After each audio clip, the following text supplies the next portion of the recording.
आपको हर आदमी का जवाब की जरूरत है, हम हर आदमी का जवाब नहीं देते हैं। सर एक बहुत चर्चा स्टैंडर्ड है सर एक जवाब देने का। सर एक बहुत चर्चा है सर कि नीतीश जी लोकसभा चुनाव लड़ सकते हैं, नालंदा से लड़ सकते हैं, क्या आप लोग को लगता है? नीतीश जी से कभी भेंट होगी तो पूछ लीजिएगा। कल तो मुझे मुस्कुरा रहे थे सर। सर उनसे कल सवाल पूछा गया। नीतीश जी से जब भेंट होगी तो पूछ लीजिएगा। सर विधानसभा चुनाव में आपको लगता है बीजेपी का तो काम ही है धार्मिक उन्माद फैलाना। क्या होता है यूनिफॉर्म सिविल कोड? बिहार में भाई अलग अलग जाति है, अलग अलग धर्म है, और अलग अलग धर्मों के लिए अलग अलग कानून बना हुआ है। हिंदू लॉ है, मुस्लिम पर्सनल लॉ है, क्रिश्चियन समाज के लोगों के लिए अलग कानून है। तो जब तक सभी समाज के लोगों को एक साथ बैठा के आम सहमति नहीं बनाइएगा, तब तक यूनिफॉर्म सिविल कोड कैसे लागू होगा और कैसे आप बनाइएगा? और अगर अपना मन से बनाना चाहते हैं तो दूसरे धर्म पर थोपना चाहते हैं, तो ये देश में धार्मिक उन्माद फैलाने का प्रयास है। देखिए, सुशील मोदी जी छपास रोग से ग्रसित है।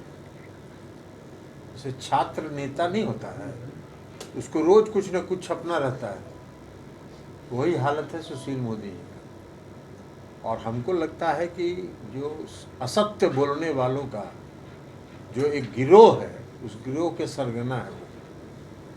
आज तक मैंने कभी मन की बात नहीं देखा है। सुशील जी बताएंगे, कभी उनके साथ देखे हैं क्या बैठ के? कभी हम मन की बात देखते ही नहीं, इसलिए कि मन की बात क्या होती है जी? आप देश के प्रधानमंत्री हैं, तो देश के प्रधानमंत्री हैं तो देश की बात न करिएगा। सही सर। आप मन की बात कर रहे हैं, क्या है आप? मैंने कोई स्वामी है, मठ चला रहे हैं? अरे देश में, और हमने क्या क्या हमने कहा है कि मन की बात में अगर इस देश के आदरणीय प्रधानमंत्री जी करते हैं तो देश की ज्वलन समस्या है महंगाई, देश की ज्वलन समस्या है बेरोजगारी, तो सुशील जी को बताना चाहिए कि भाई हमने 9 साल में 18 करोड़ लोगों को रोजगार दे दिया, तो उस पर तो कुछ बोल नहीं रहे। उनको तो प्रतिक्रिया ये ना देनी चाहिए थी कि ललन जी ने जो सवाल उठाया वो गलत है कि सही है। तो महंगाई है कि नहीं है ये बोलिए, बेरोजगारी इस देश में बढ़ी है कि नहीं बढ़ी है, इस देश की सारी जो सरकारी सेवाएं हैं उस पर नियुक्ति पर रोक है, बोलिए, प्रतिक्रिया दीजिए। भाई निजीकरण इस देश का कर रहे हैं कि नहीं कर रहे हैं? इस देश के सारी जगहों का निजीकरण कर रहे हैं, हवाई अड्डा, नेशनल हाईवे, प्लेटफार्म, पोर्ट, सारा का निजीकरण कर रहे हैं। तो इस पर ना बोलिए कि निजीकरण कर रहे हैं कि नहीं, और निजीकरण कर रहे हैं तो किसको दे रहे हैं, इस पर प्रतिक्रिया दीजिए ना सुशील जी। 81,000 करोड़ रुपया का कॉर्पोरेट घोटाला हुआ इस देश में, हमने इस सवाल पूछा है ना कि देश के प्रधानमंत्री का यह भी दायित्व है कि नहीं है कि देश की जो ज्वलन समस्या है, महंगाई है, बेरोजगारी है, निजीकरण है, कॉर्पोरेट घोटाला, इस पर भी कुछ बोलिएगा। मन के अंदर कुछ आता है, अगर मन के अंदर कोई भावना नहीं उठ रही है तब तो अलग बात है। सर वो लगा मोहन जी की कोई रिहाई नहीं हुई है। आनंद मोहन जी को सजा मिली, और जो सजा मिलती है उसमें कानूनन परिहार मिलता है। परिहार उनको नहीं मिल रहा था और 14 साल के बजाय 15.5 साल वो जेल में रहे। उसका एक कानून में अड़चन था, उस कानून को राज्य सरकार ने खत्म किया, आम और खास का अंतर खत्म किया। आम आदमी अगर मंगनू राम का हत्या हो जाएगा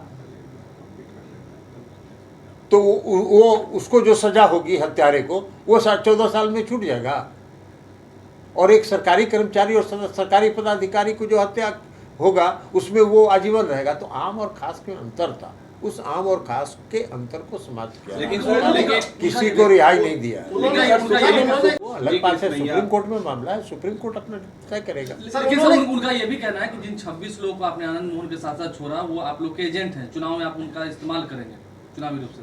ये सब बकवास है। कौन एजेंट है? उसमें 78 साल का व्यक्ति है, 87 साल का व्यक्ति है, वो क्यों किसी का एजेंट होगा? ये सब राजनीतिक इस्तेमाल करने का काम है उनका, और वो राजनीतिक इस्तेमाल करते हैं, वो करते रहे। सर उन्होंने कहा कि वो एक क्रिमिनल को छोड़ा गया है। चलिए, अभी जो बात हो गई खत्म हो गई, छोड़िए ना, उनके कह देने से हर बात का उनका जवाब दें। पहले हम जो सवाल किए उसका ना जवाब दें। जनगणना नहीं है, आप लोग गलत शब्द का इस्तेमाल करते हैं। जातीय गणना है, और जातीय गणना कराई जा रही है, सभी दलों की सहमति से कराई जा रही है। अब उसके बाद भारतीय जनता पार्टी को लग रहा है कि भाई उससे उनको कुछ घाटा होने वाला है, वो एक्सपोज होंगे, तो वो पीछे से, पर्दे के पीछे से मुकदमा करवा रहे हैं। तो मुकदमा होगा तो कोर्ट में, हाई कोर्ट में तय होगा, सर्वोच्च न्यायालय में तय होगा। सर, प्रधानमंत्री नरेंद्र मोदी ने कहा सबको एक साथ ला रहे हैं, एक मंच पर ला रहे हैं। भाई, जो भारतीय जनता पार्टी में चला जाता है भ्रष्टाचारी, वो वॉशिंग मशीन से धुल के निकल जाता है। भारतीय जनता पार्टी के अंदर कितने भ्रष्टाचारी हैं, किस पर कार्रवाई किया इस केंद्र की सरकार ने, उनको बताना चाहिए। और नहीं तो उनमें साहस है, हम चुनौती देते हैं, हिम्मत है तो कहें कि भारतीय जनता पार्टी के अंदर एक भी भ्रष्टाचारी नहीं है, तो हम साबित कर देंगे कि कौन कौन भ्रष्टाचारी है। मल्लिकार्जुन खड़गे के बेटे ने कहा है कि प्रधानमंत्री जाइए ना, आप जाइए ना, मल्लिकार्जुन खड़गे से पूछिए, अब कुछ ज्यादा ही। आप कौन पोर्टल से हैं? चलिए जाइए। नित्यानंद राय ने कहा कि मल्लिकार्जुन खड़गे पर हम क्या, नित्यानंद राय ने कहा कि नीतीश कुमार महागठबंधन की बैठक होने वाली है पटना में, क्या कोई फिक्स टाइम हुआ है या फिर कहाँ होगी? जब होगी तो आपको बता दिया जाएगा। सर सम्राट चौधरी भी कह रहे हैं